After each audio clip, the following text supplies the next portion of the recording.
The Quran on Embryology. Professor Keith Moore is one of the world's prominent scientists in the fields of anatomy and embryology, and is the author of the book entitled The Developing Human, which has been translated into 8 languages. The book is considered a scientific reference work and was chosen by the Special Committee in the United States as the best book authorized by one person. Dr. Keith Moore is the professor of anatomy and cell biology at the University of Toronto in Toronto, Canada. In 1984, he received the most distinguished award presented in the field of anatomy in Canada, the JCB Grant Award from the Canadian Association of Anatomists. He has directed many international associations such as the Canadian and American Association of Anatomists and the Council of the Union of Biological Sciences.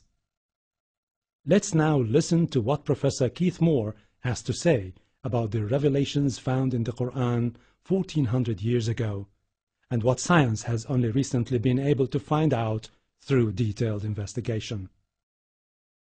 In the 1940s, Professor Streeter of the Carnegie Institute of Embryology in Washington, D.C., proposed a system for classifying the stages of human development. His system arranged human embryos in 23 numbered stages based on their differences in appearance. The Carnegie system of classification was used around the world until the 1970s, when a more refined system was proposed by Dr. Ronan O'Reilly of the Carnegie Institute of Embryology, now in San Diego, California. Intensive studies of the Quran and Hadith in the last 4 years have revealed a system for classifying human embryos that is amazing, since it was recorded in the 7th century A.D. Although Aristotle, the founder of the science of embryology, realized that chick embryos developed in stages from his studies of hen's eggs in the 4th century B.C., he did not give any details about these stages. As far as it is known from the history of embryology, little was known about the staging and classification of human embryos until the 20th century.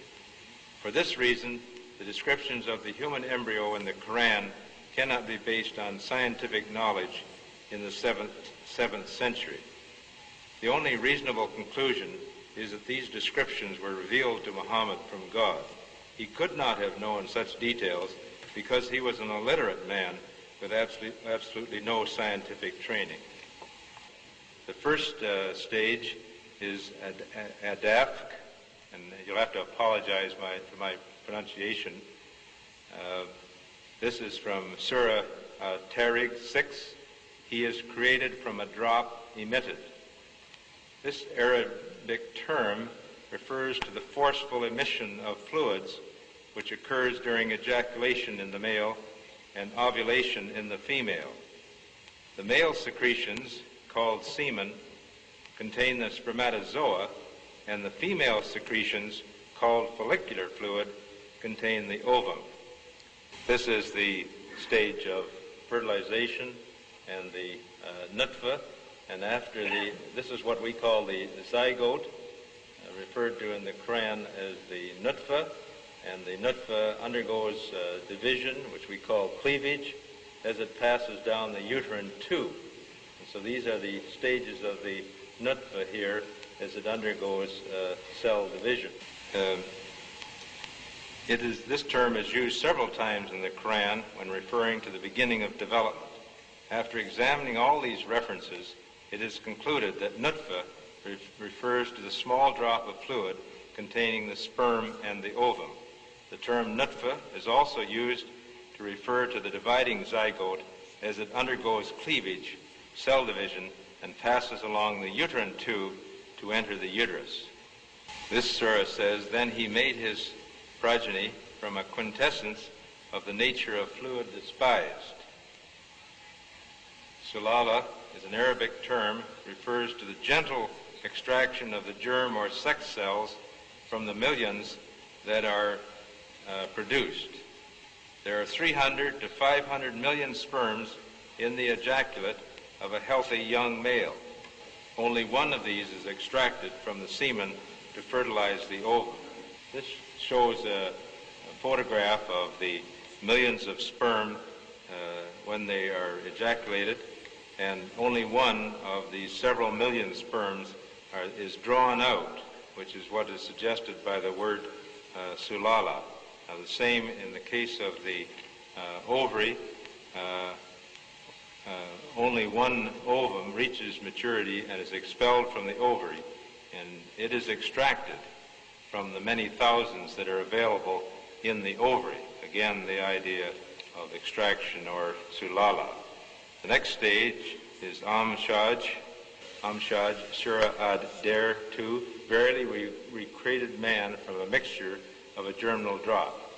Amshaj, then, as an Arabic term, is used in the Quran to describe the mixing of the sperms and the ovum. During fertilization, the ovum rotates within the fluid containing the sperms until one of them is successful in penetrating its covering layers, which we call the corona radiata and the zona pellucida, which is this layer here. I'll read it again in English. It's Surah Abasa 19. He created a new individual from Nutfa and immediately planned and programmed him. That was the first one we had. Oh, there it is. So al-Khalq then is an Arabic term which means coming into being, and is used when referring to the fertilized ovum or zygote. Here you can see the nuclei from the sperm and the ovum uniting to form a new cell, which is the zygote or nutfa, and then here's the zygote or nutfa again, but it's just getting ready to divide into two cells, which we call the dividing zygote or the dividing nutfa. The next stage, el-takdir, which is the same verse that was just repeated. This Arabic term means the determination of characters, and appears to refer to the fact that from the beginning the zygote or nutfa contains genetic factors in the chromosome, contain the genes which determine the color of the future person's eyes, hair, and skin, and all its other characteristics, such as the appearance of the face and the body. Al-Harth, Surah Al-Bagheera, Ayah 223, your wives are as a tilth unto you. This Arabic term refers to the plowing of the earth and the sowing of the seed in it. This term is used in reference to sexual intercourse, plowing, and implantation of the blastocyst, sowing of the seed. This analogy is a very good one, since the blastocyst develops root-like structures called chorionic villi, which derive oxygen and nutrients from the mother's blood, just as the roots of the plant, shown here, derive their nutrients from the soil. Next is alaka. Let's have the next slide. Alaka is Surah Al-Mu'minum, Ayah 14. Then we created the drop into a leech-like structure. Then of that leech-like structure, we made a chewed-like substance. Alaka refers to a leech-like appearance, especially at about 22 days, as shown in this slide. This is a leech, and this is the human embryo, about 23 days.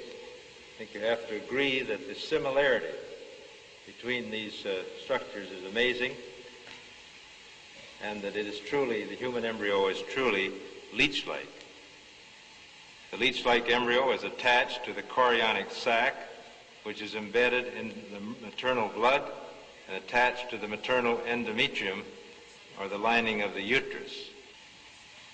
This is the mudga stage, Surah Al-Mu'minum, Ayah 1 to 14, and I repeated that before. Then we created the drop into a leech-like structure. Then of that leech-like structure, we made a chewed-like substance, which you can see here, and begins during the 6th week. Next stage is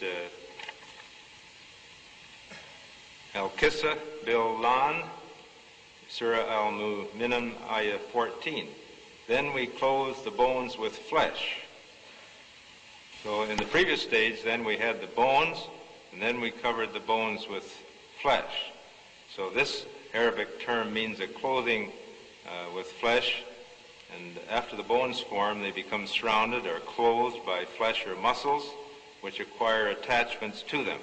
These muscle attachments permit movements of the skeleton to occur.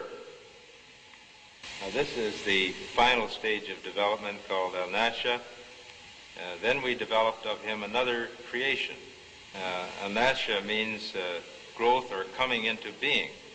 This undoubtedly refers to the fetal period when there is growth and differentiation of the embryo that developed in the embryonic period.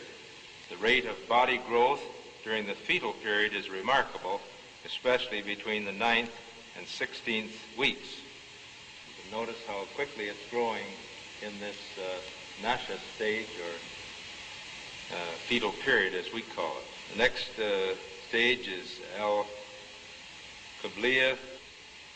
This surah says that the duration of pregnancy and separation is 30 months. This Arabic term refers to the viability or ability of the human fetus to survive outside the uterus. There is no definite time when survival of the fetus is assured, but it is generally accepted now that a fetus that is 24 weeks or older has a reasonable chance of survival. Survival of fetuses 22 to 24 weeks old has only become possible in the last few years when better methods of providing care for premature infants were developed. So the period viable embryo or fetus would be here at 24 weeks. We used to say 26, 28, but now with better incubation, some babies at 24 weeks can survive, and we've even had some at 22 weeks, but this takes highly sophisticated incubation to do that. So this period then is the period of viability or the ability of the human fetus to survive. The next stage is the al-hadana, al-rahimia. This stage refers to the final stages of fetal development in the uterus when the fetus could survive if born prematurely, but it remains in the uterus where it is supported or nourished by the mother.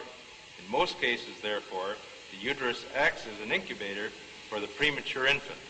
Weight gain during these final weeks is phenomenal as the fetus accumulates fat and is gradually prepared for birth. This last ayah is Surah Abasa, ayat 19 and 20. From a drop he created him and immediately planned and programmed him. Then he makes his passage easy. This Arabic term